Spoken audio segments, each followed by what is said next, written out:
बिस्मिल्लाहिर्रहमानिर्रहीम। अस्सलाम वालेकुम नाज़रीन, उम्मीद है आप सब लोग खैर खैरियत से होंगे। आज मैं इस वीडियो में आपको जायज़ मुराद के लिए एक अमल आप लोगों की खिदमत में पेश करने जा रहा हूँ। नेक और जायज़ मुराद होनी चाहिए।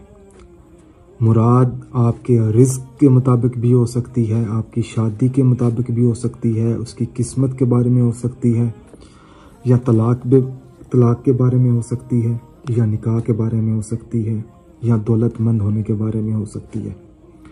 ये है जायज़ मुरादें। अगर इनमें से अगर आपकी कोई मुराद है जो आप पूरी करना चाहते हैं, तो उस मकसद में कामयाब होने के लिए आपने ये नक्श इस तरीके से बनाना है, बिल्कुल इसी तरीके से लिखना है। जो शख्स ये नक्श लिख कर अपने पास हमेशा रखेगा, जब तक उसकी मुराद पूरी नहीं होगी, ये नक्श उसके पास होना चाहिए। आप अपने पर्स में रख सकते हैं, इस नक्श को अपने बाजू में डाल सकते हैं, अपने गले में डाल सकते हैं। अच्छा, ये नक्श बनाने से पहले आपने एक वजीफ़ा भी करना है। सबसे पहले बिस्मिल्लाहिर्रहमानिर्रहीम, और कोशिश करें कि इशा की नमाज अदा करने के बाद ये अमल करें।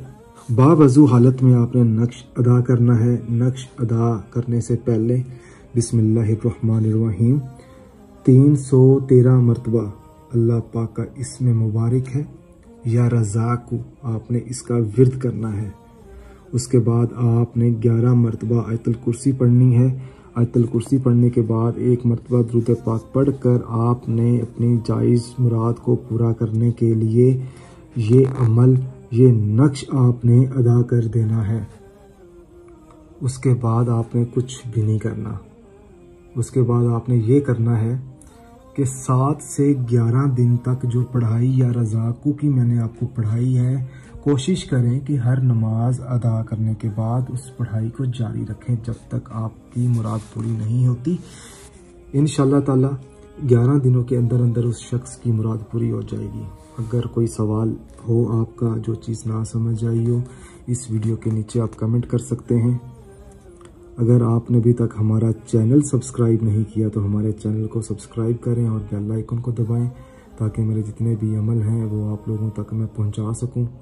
सदका जारिया समझकर इस अमल को दूसरे लोगों तक, भाई बहनों तक ज़रूर पहुंचाएं। जज़ाकल्लाह।